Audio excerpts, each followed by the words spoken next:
Welcome to Movies Are Life. I'm your host, Nathan Chandler, and today we're going to find out if I'm totally geek or totally chic after talking about the number 27 film on the best rom-coms list, Can't Buy Me Love. This was perfect timing to review this movie because, in some ways, this movie has a lot of parallels to another film that explores the perils of popularity, the new musical version of Mean Girls that just came out this year. So I'm super excited to welcome in Whitney to talk about both of these films. How are you doing, Whitney? I'm good. This is an audio podcast, so you can't see it, but I'm wearing a beret, and Whitney is wearing a full-on white suede outfit with tassels and all. Yeah, tassels and all. we are looking Definitely. pretty good. Is yours free of wine stains, though? Yeah, so far. So far. You never know. I mean, $1,000 for that outfit Back then. Yeah. I mean, probably. Yeah. A full leather outfit. So, are you ready to take a nostalgic trip into the 80s film that taught us that love might be priceless, but social status comes with a hefty price tag? Yeah, sure. Cindy Mancini and Ronald Miller live on the same street, but they're in totally different worlds. Wouldn't you like to be popular? Cindy's hot, Ronald's not, but he's got a plan that could change all that. I want to rent you. Rent me? Yeah. You pretend you like me, and we go out for just a few weeks. Just going out with me is not going to make you popular. Well, I have $1,000. It says it will. Can't Buy Me Love is a 1987 American teen romantic comedy film directed by Steve Rash, starring Patrick Dempsey and Amanda Peterson, and a story about a nerd at a high school in Tucson, Arizona, who gives a cheerleader $1,000 to pretend to be his girlfriend for a month. The film takes its title from a Beatles song of the same title. Okay, so Whitney, I just had not seen this film at all. Had no idea what it was about. Knew that Patrick Dempsey was in it. That was about it. So I went in pretty fresh to this film. You said you felt like you had seen it before? Yeah, so it was 1987, so I didn't get to see it. Like, it wasn't a movie I grew up on. Like, my sister-in-law, Debbie, she did, because she would have been enough older than me that it was like in her teen years. Yeah, because we were about 6 or 7 when this came out. Yeah, and so it wasn't one I grew up on like that. But rewatching it, I definitely have seen it and knew what was coming and what parts were about to happen. I knew about like the wine spill. I knew about the lawnmower. Like, I knew lots of the movie. So I had seen it multiple times, I would have imagined. Yeah. It wasn't one I grew up on like that. Yeah. I thought the movie started off really strong, and you even made note of it. The Touchstone logo appears at the beginning of the film. Which Loved it. Immediately gives it an extra bump in the stars for me. Yeah.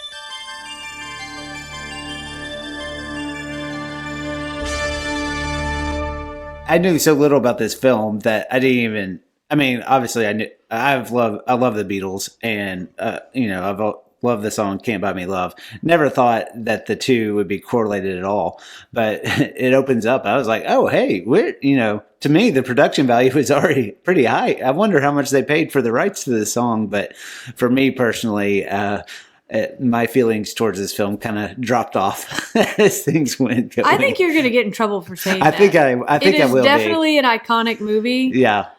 And I think you're being too hard on it. For some reason, I think you've turned on romantic comedies, because it is a quintessential romantic comedy. When thinking about this movie, I was kind of thinking about, I do think that if I saw this movie maybe a little older in 1987, it may be one of my favorite films ever. Watching it now, yeah, it's not a fair look, and it's not even the cheesiness, because I love cheesiness. Like, we've been binging the original Full House, like, in our household. I'm not opposed. But you like it because you saw the original Full House. No. If you rewatched that now, you'd be like, No. If it was just out, you'd be like, this is terrible. No, I love, like, the shows that the girls watch sometimes, like the camp. What's the one with the twins we love? Liv and Maddie. Yeah, Liv and Maddie. I love that show. Yeah, it's amazing. And it's a cheesy show, and it's not like... I know. That's not what it's about. You couldn't believe him in the character role, but you have a way more history with him now. That was his, breakout movie. No, I actually I didn't mind him at all. I liked him a lot. I thought he was actually pretty good, Patrick Dempsey, as this, like, I could buy him as this nerd, but also I kind of laughed at the shots where he has his shirt kind of unbuttoned as he's washing the car. Yeah. Like, you know, Sure. he was totally was becoming like the teen star, you know. I don't know if girls even buy posters anymore to hang on their wall of what was those magazine called? Yeah, like they definitely Tiger, would Teen have. Beat, Yeah, something like that. 17. Yeah, no, I actually liked him. I just thought, from a screenplay standpoint, I just thought the jokes were really bad. I just didn't think they were good. There were some good one-liners here and there, but just like I thought it was cute to see Seth Green as his younger brother here, but like, just all the scenes with him, you could just tell they just liked that kid a lot, and they were just letting him do his own thing. It's just those jokes just weren't very funny to me. And I think you were just in a sour mood. I wasn't. Why would I be in a sour mood? I don't know. I liked it. I mean, it is more nostalgic, but I think you're going to get eaten alive for these comments. I don't think so. I mean, I don't know who's out there trolling. Can't buy me love. Worried about it, but they might troll you. Yeah, there might be some stands out there.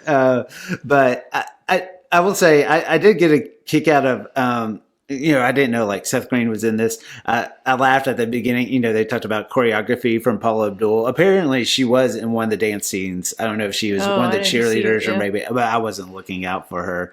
But I will say, I mean, it's just the theme that still happens today. I mean, this movie just touches on popularity in high school. Yeah. And so that's just something, no matter what decade you're in, is. Yeah, I mean, it fits every single one of those. Like She's All That and just Mean Girls, like, and it hits it to the T. Yeah. I mean, I'd hate for it to, but it's just wrong, sick and wrong that it does just hit it. Yeah. And what I liked about it is like he's trying to, with his friend, figure out a way to not be as boring.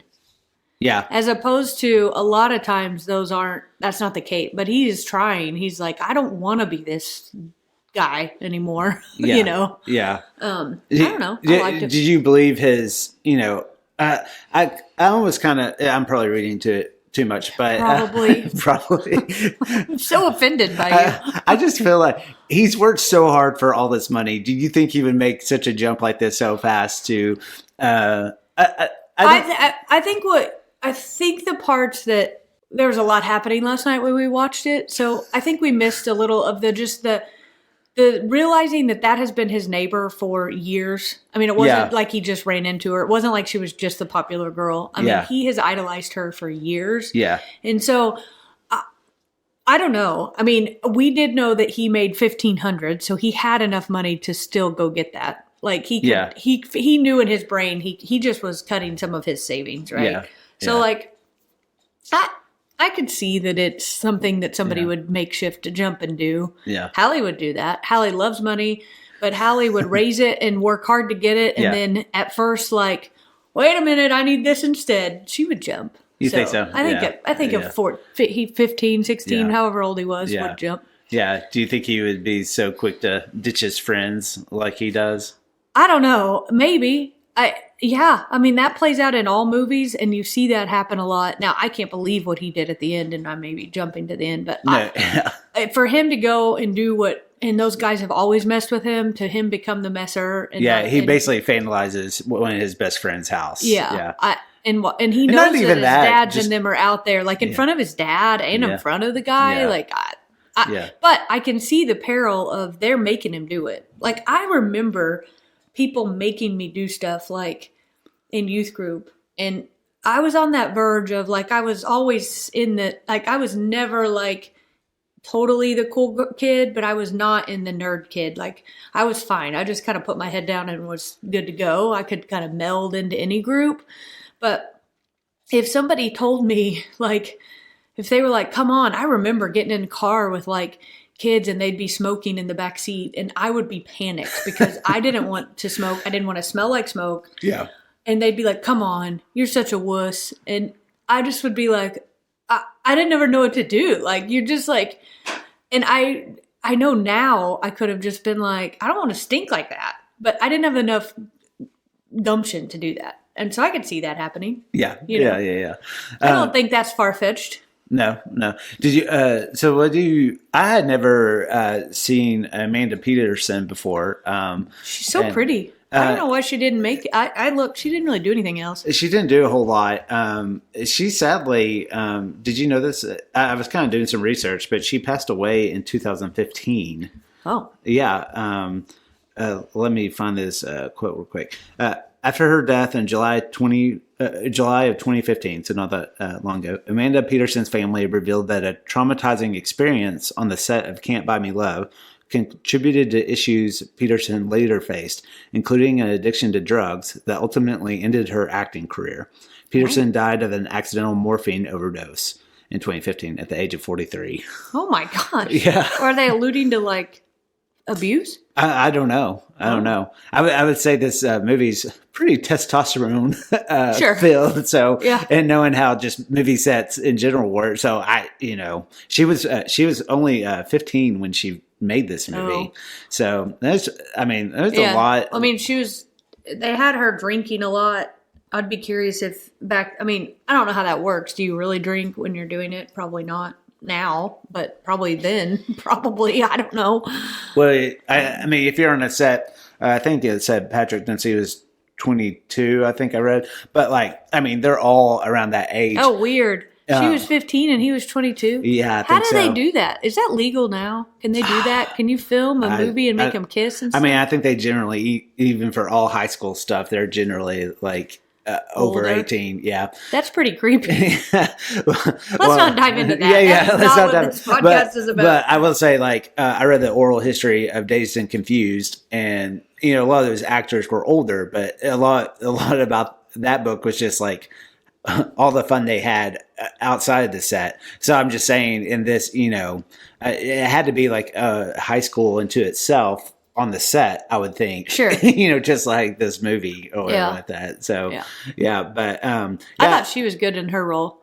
Yeah. The only person I didn't like in their role was her mom. Her mom was a terrible actress. And I wondered, is this like her mom in real life? Why is she so bad? It's like she was reading the cue cards. But other than that, I liked him.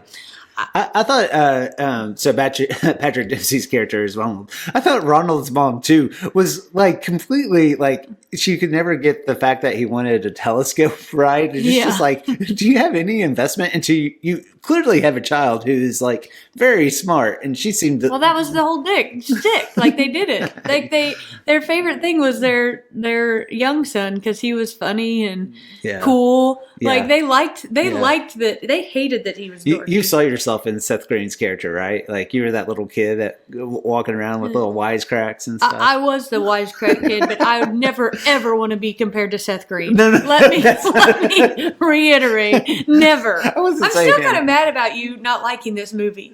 It's just I just there were things, there were certain elements that did I will say it'll come more into Rom-Com Rankings things. I do think the whole dance scene was pretty amazing. Memorable. Yeah, it was pretty that's funny. the best thing ever. Yeah, but it was Let's the others. set up movies like that having dance scenes. I think that is where movies having those dance scenes came from. Yeah, but the big there's all these little popular guys he becomes friends with, but there was this whole stick that they kept where he would fart where the little brother played by Seth Green was, and he was like, "Ooh, the fart!" There were just too many of those scenes, and people like fart jokes. You gotta calm down. I don't mind a fart joke, but this is played out pretty bad. There's just too many of those moments, and it was almost.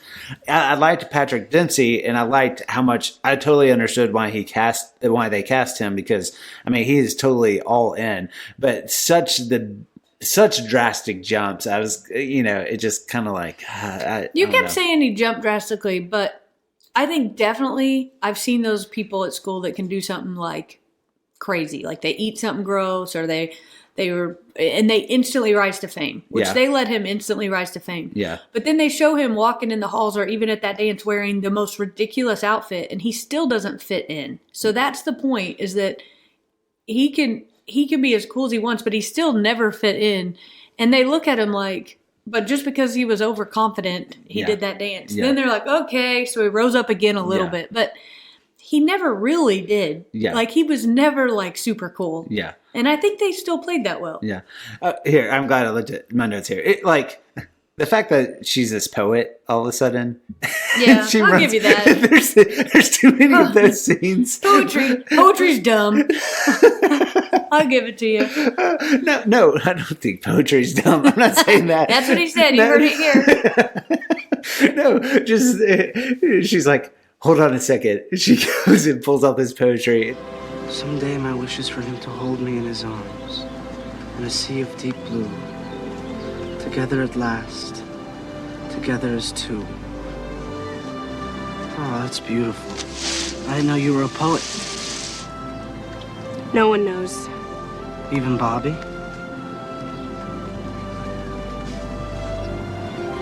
Thank you for trusting me with these. Well, let's just keep it between us, okay? For life or longer. Promise? Promise. But you should be proud of it. You're talented. It was just moments like those. I mean, they're very much just roll your eyes type of moments. But I'm kind of jumping. I do think this movie ends really well. So I did. So you like the beginning, and you like the end. I you think don't the like middle, farts and poetry. That's what we got. That's what we're coming to. That's pretty much Okay. what we got Right. going Great. on. So we talked a little bit about. I mean, the main performances between Dempsey and Peterson. I mean, any of the other side characters, they all kind of blend into each other a little bit. No, but it was fun to see. I mean, there were people in there that, like, his best friend, that guy ended up being in lots of stuff. And I don't know what they were, but yeah. Like, that was fun just to see the iconicness of that. I'm not saying it has to be ranked among the highest. What I'm saying is, of course, if you're listing the 50 best rom-coms, I think this set the stage for what rom-coms were. Okay. Now, rom-coms can be written better now and have funnier jokes because that's just life, right? But I think you're holding it to a standard that's a little strange. Okay.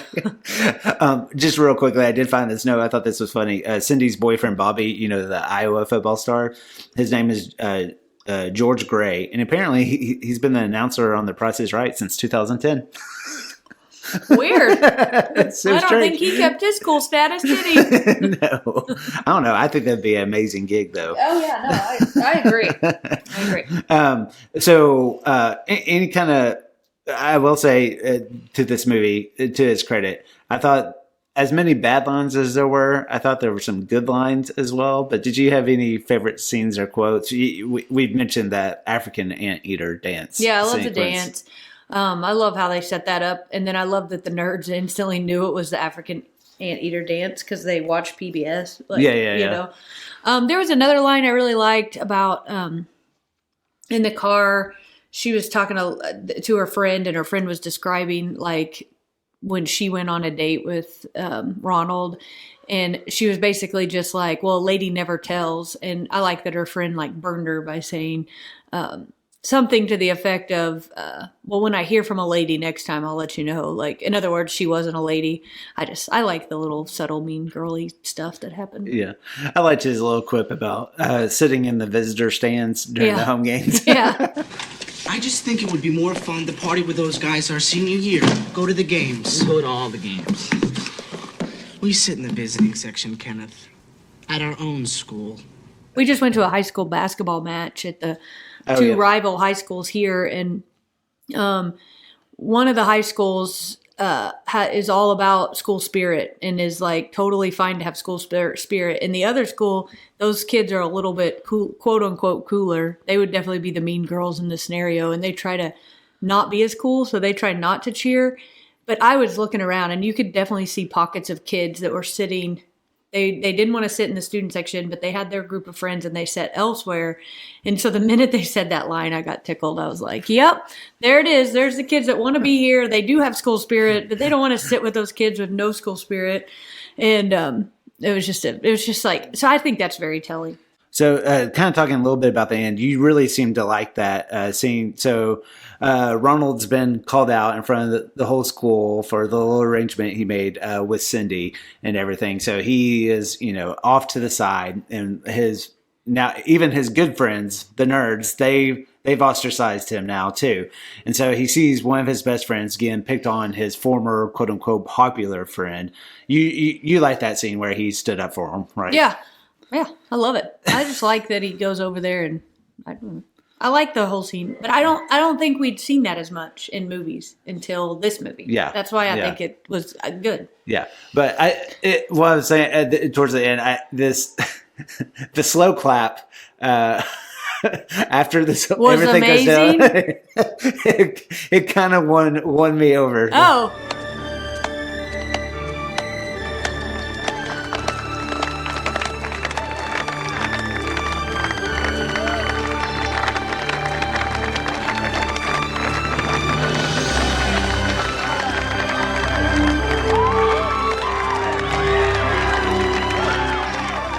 I thought you were going to say you didn't like it. I loved it. Yeah. You know that would happen in a schoolyard. It's the best.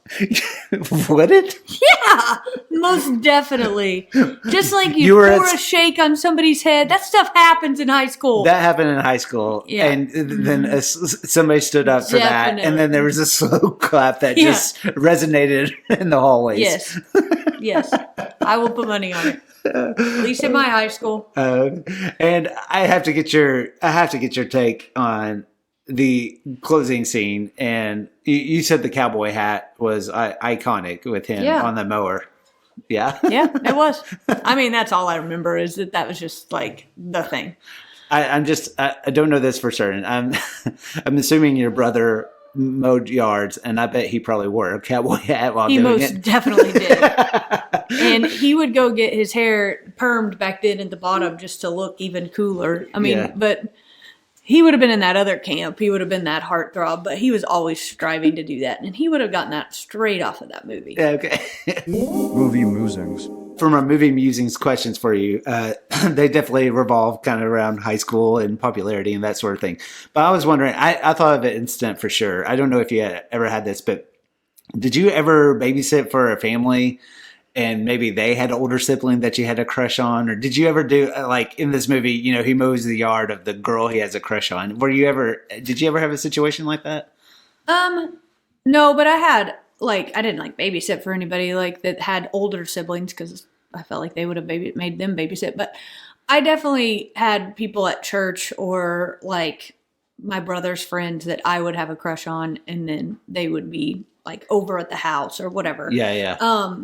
But mine was more so at church, I think, just seeing people that were either a little older in the youth group or also just there that at church we were friends, but then at school we maybe weren't. Yeah. And, yeah. It was just kind of how that went. Yeah. It just made me think when it started off in elementary school, we had another family in our neighborhood and their daughter, we went to the same schools just growing up. And so I remember doing Bible studies at their house, in elementary school or something like that. But as I grew older, I started doing yard work for them.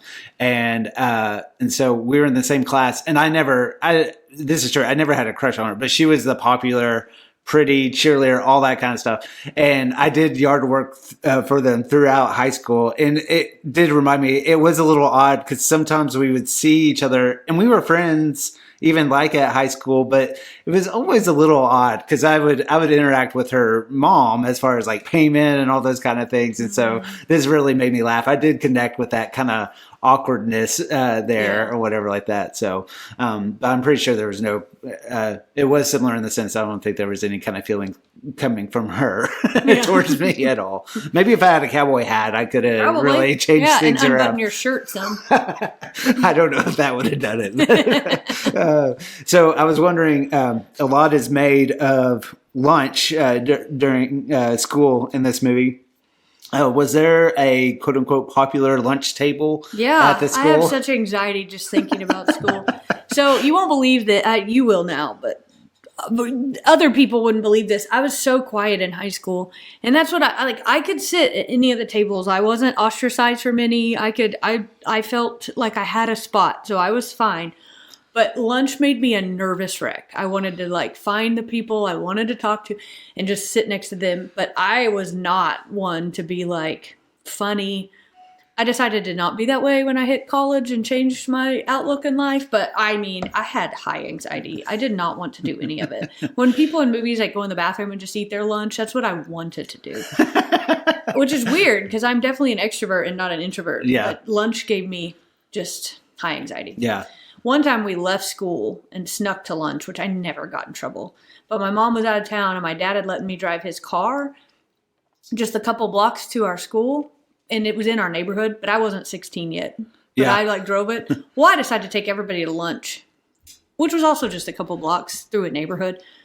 But then we were late getting back. Anyway, luckily the principal caught us all for.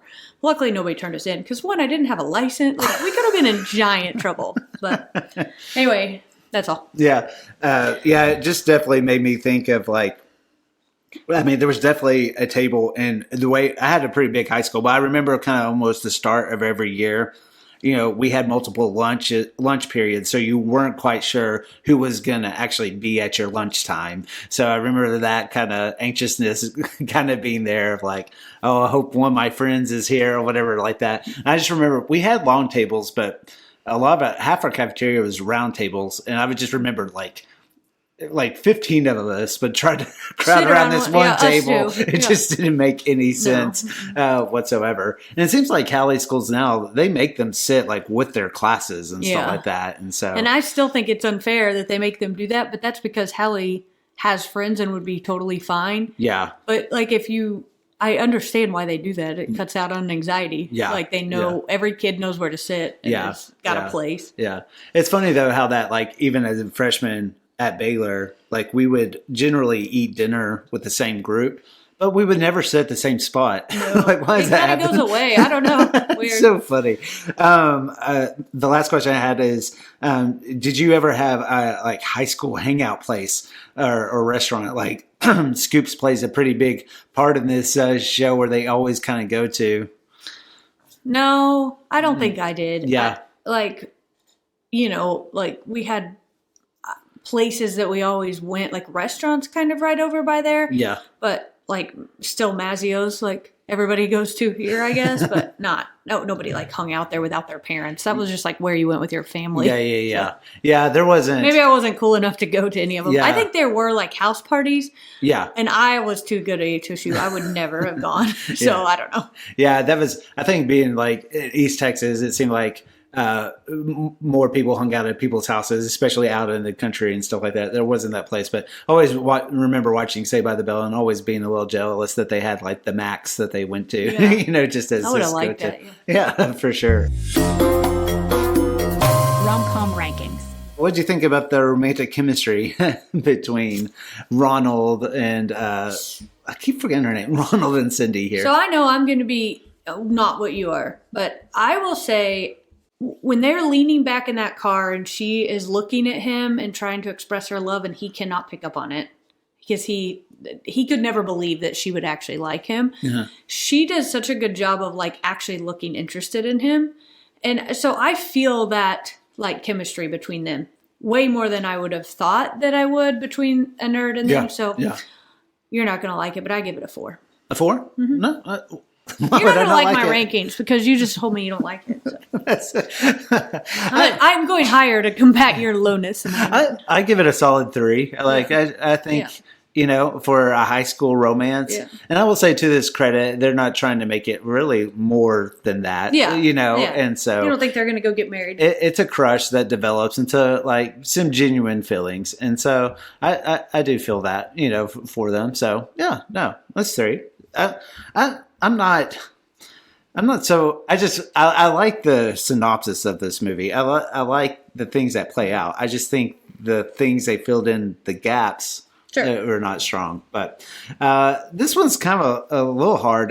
The best friends aspect, because Ronald here ditches all his like really like best friends nobody's really there to kind of provide as a conscious to what he's Except doing. his little brother. Except his little brother. I will say, like, I always thought of it as like, I never know if you're wanting to know if I like the supporting actors and actresses or if I like how they wrote them and like how they talk to each other. Like, I never know what you're wanting. Because I think there definitely are side characters in this, right? Yeah. She's got the two friends. He's got he had his friends. He ditched them, and then he's So there are side characters, and I could rate those separately. As far as like how if they're actually good friends, I don't think any of them are good friends to any of them. Those girls are horrible to each other. Yeah. And she doesn't really like them, but she sits with them again at the end anyway. I mean, nobody has any friends. I mean, that's the whole point. So I don't know what. I don't know how. I guess I don't know how you're judging that. No, I would say this is definitely you're just calling me out, just like as we're recording here. Yep. But this category is kind of molded. I think it's overall kind of really personally like how you feel. You know, sometimes it's generally, sometimes it's obvious. Like here's the best friend character. You know, kind of how we've traditionally felt. I think digging into these movies, it's definitely evolved, and I realize that that's not as much of a trope as I maybe thought it was or other people thought it was. So sometimes I've done kind of a general consensus, but sometimes that aspect just doesn't play into this. Like, would I want any of them as my friends? No. No, right, yeah. But, like, did I think that their role in the movie was important? Yes. Yeah. Like, they play an important role because you couldn't have had stuff to go off of. Yeah. So I don't know. In this case, I think, like, the supporting characters and them like being memorable in it. So, because, so I guess I would say thinking out. I usually think about this a little bit more before we hit recording. I would say 3. I remember some faces in here and stuff like that, but they're memorable. I think they helped to make the movie, so I would have to give it a 3. Do I want to be their friend? No. Yeah. So 3 is good call. Because this is kind of rare. We're recording like pretty much right after we watched the movie. So we didn't really truly get to listen to the soundtrack to this movie. I listened to it during it. Yeah, what'd you think about it? You loved it? Yeah. Okay. I thought it was good. Yeah. Well, I mean, it's very iconic for the time. I was looking at the listing. I love 80s music. I always have. Looking at the track listing, recognize a lot of the artists, but not the song so much. Like Atlantic Starr, they sing that one song that you said Jeff sang in that talent show that you love so much. But Cutting Crew and stuff like that. I mean, when you have the Beatles song, I mean... Well, my favorite was at the end. Was it the Billy Idol Dancing with Myself? Yeah. And I tried to look up what iconic movie it was from because I feel like maybe it was just from that, but I liked it in there. Yeah. I like the opening song and the ending song. The middle ones probably I don't recognize, but... Yeah, I noticed that like a lot of the songs weren't like super prominent. Yeah. It wasn't like they weren't used as segues to another scene. Like they'd be in the background of a party or something like that. I'm gonna give it a 3.5. Yeah, I think that's solid. So I agree with you on that one. See, I agree with you some on this movie. Yeah. That's why I said I think you were being too harsh. You start to compare it to these artsy movies you like that nobody else likes, and it's not fair. Artsy movies that nobody else likes? Yeah. Like that one with that guy I'm still mad about. 500 Days of Summer. I'm still mad about it. I'm holding a grudge about it because you're comparing it in a list of rom-coms, and I don't think it can be listed as a rom-com. Would you like me to pull up the like Metacritic score? No, I believe it's a good movie. Yeah. I don't think it should be compared against a rom-com. Okay. That's all. Go back. Carry on. Okay. The chasing or declaration of love. What do you give this? I don't think there's a giant chase scene. No, there's not really. So, but definitely some declaration of love feelings here. Yeah, the declaration of love. I think I needed it to be a little bit more. He does that little bathroom scene to the old lady. But they never show us that she actually heard him say that in the bathroom. Right. And I'll give it a 3. I think it could have been higher. Okay. I'm surprised you here. I actually gave it a 5 because I feel like... I like it to jump the shark. I feel like it was twofold. I think it was that lunch scene at the end. Okay. Standing up for his friend. I think even though that wasn't directly to her... It wasn't directly to her. Yeah. It was an involvement of his character. And then... and I'll say this, as bad as the end scene is, it just doesn't make any... Wait, listen. I I had to laugh and I had to enjoy the moment. Now, the fact that she still rides off with her friends and then she goes back and chases him, even though he hasn't really done anything all of a sudden, like for her to jump on his lawnmower and ride off onto the sunset. Her friends say hi to him. Yeah. And it gives her permission to like him. Yeah. That's it. Yeah. But anyway, as that scene, that I think those two combined, I mean, I will remember the cowboy hat. Yeah, that's iconic. As bad, though, as him on a lawnmower. And all of a sudden, the day, like, there's no... seemingly, it's in the morning, he's, like, mowing the yard, and then all of a sudden, the sun is setting as they're riding off. And I do appreciate, too, that they rode around all day. They paid... All day? Yeah. On the lawnmower? Yeah. I don't know. And I do appreciate that. They bought the rights to the song. Hey, we're going to have it open this movie and close this movie. Yeah. How do you feel about, I didn't think about this, but the movie's called Can't Buy Me Love. Didn't money buy love by the end of it? Yeah, I think that was the point. But it's called Can't Buy Me Love. Yeah, but she paid him back. Did she? I think so. You thought it was like the full amount, the envelope. Yeah, he said this should cover it, right? Yeah. I don't know. Yeah. Anyway, I'm not getting into that. You're not buying into mine. No, I'm not doing that. All right, rewatchability. Rewatchability. I enjoyed rewatching it. I'm gonna give it a 4. A 4. Okay. I give it a 3. Even though I still don't think this is a great movie, I would say there's something about it. I think if it was on, it's almost that like so bad it's good category. Mm-hmm. So that's kind of how I feel about it. So I'm kind of interested to see how this kind of falls on the list of things. Number 27 to me on the surface seems pretty high. I feel like maybe the people that wrote this list they grew up on this movie. For sure, they're older. If you ask Debbie right now, she would list it really high. She loved it. Yeah, and I won't analyze it.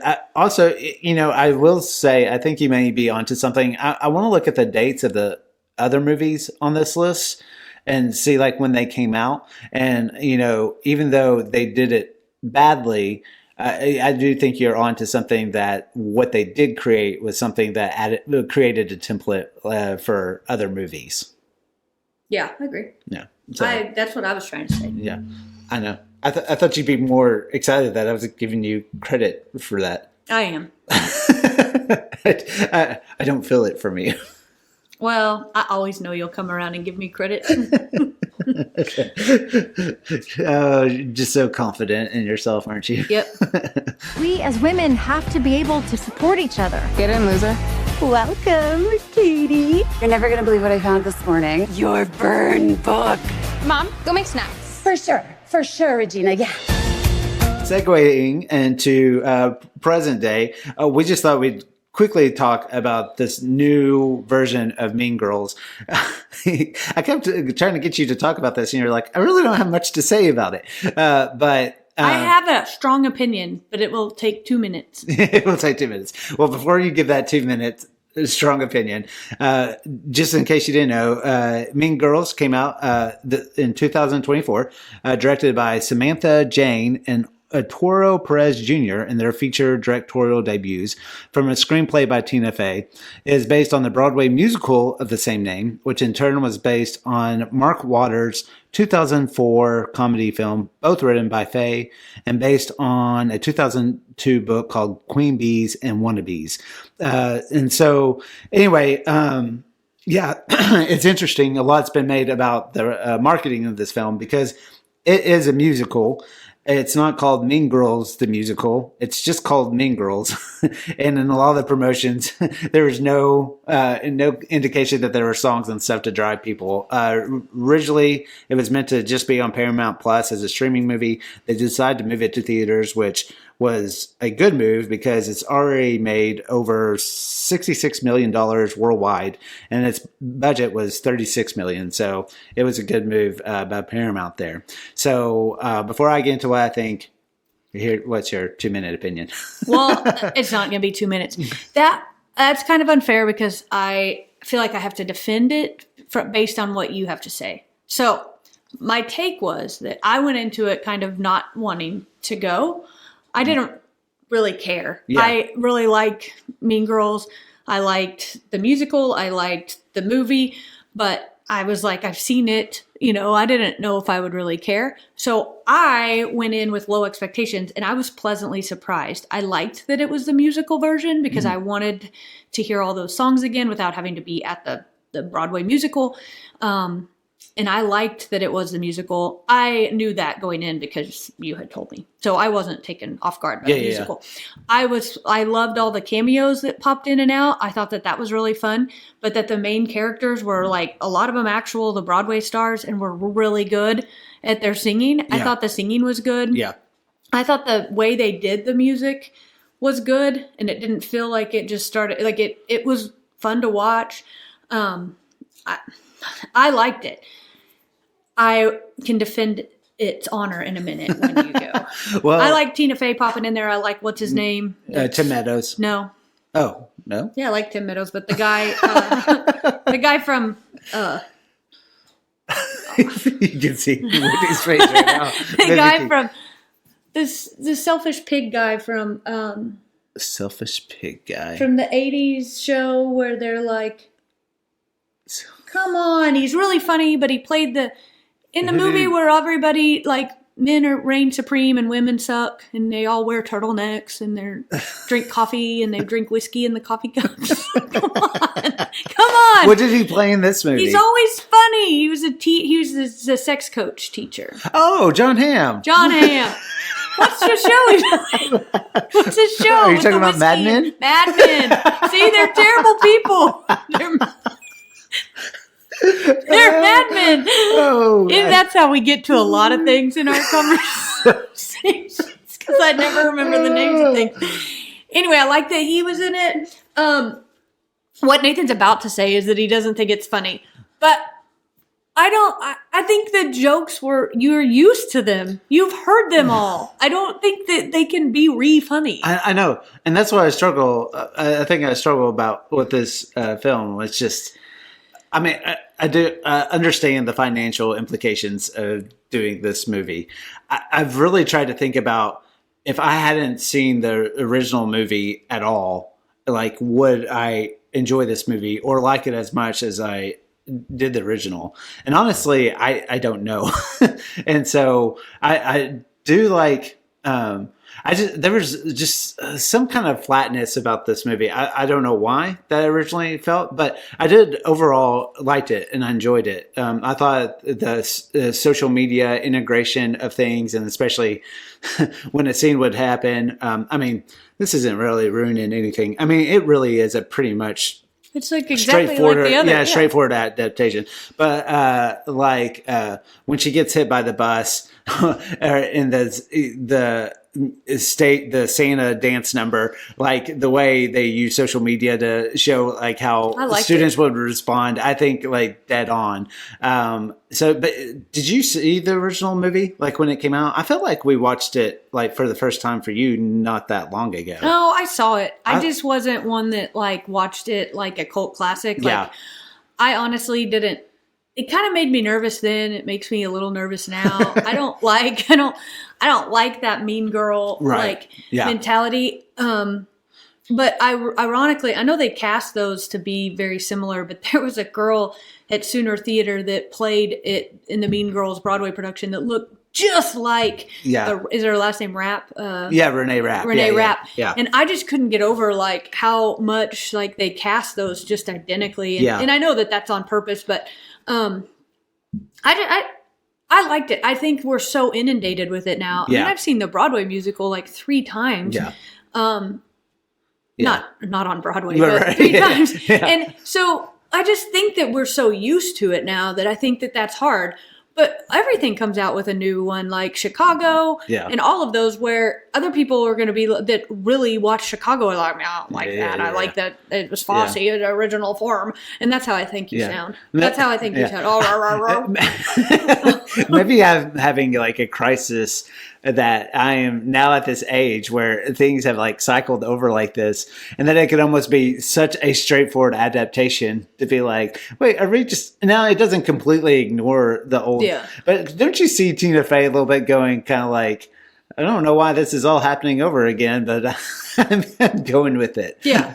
Well, why not? Yeah. Oh, It's I for sure something did. I did read about this movie, even though it's a musical. I did like they actually filmed this in a actual school versus like a studio, and so I felt like the hallways. And the cafeterias really felt like that. Yeah. Like it felt Genuine. It felt really like lived in. Well, that's and why stuff. them casting not known people for all the like the musical Broadway stars really helped me. Yeah. I mean, I liked the cameos. I thought that was fun.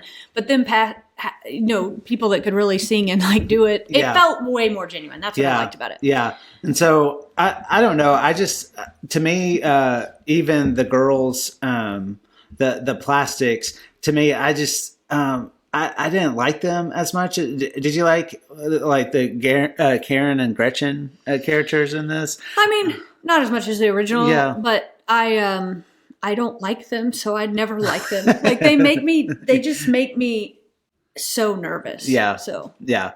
Well, I would say, I mean, I did enjoy it. This is one of the few movies where I have a hard time really expressing why, because I feel like it is more of a me thing than the actual movie type of thing. But I think if you like musicals, it's not the best musical ever. It's not the worst musical ever. Yeah. Some of the musical sequences I thought were really good. Sometimes I was like, that's all you're doing with this song.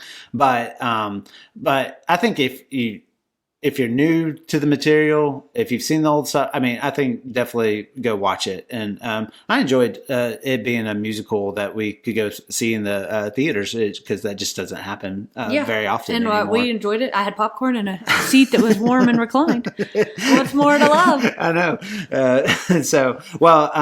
That's our takes on these movies. Thank you so much for listening. Remember to always visit our website, moviesreallife.com, for reviews on these movies that we covered and all our past episodes and everything else.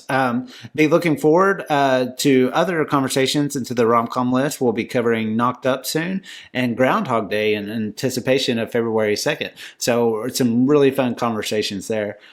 Whitney, thanks for taking this on, and hopefully you're not too mad at me after this recording. You got it. It's the middle of the day, so in case you thought I sounded a little more awake, that's it. Yeah. If you would like to request that I'm always a little more awake and to record these in the middle of the day, please respond to what's that email again? moviesareLifePod@gmail.com. Yeah, moviesareLifePod@gmail.com. Whitney in the middle of the day, subject line. All right, everybody, have a great week.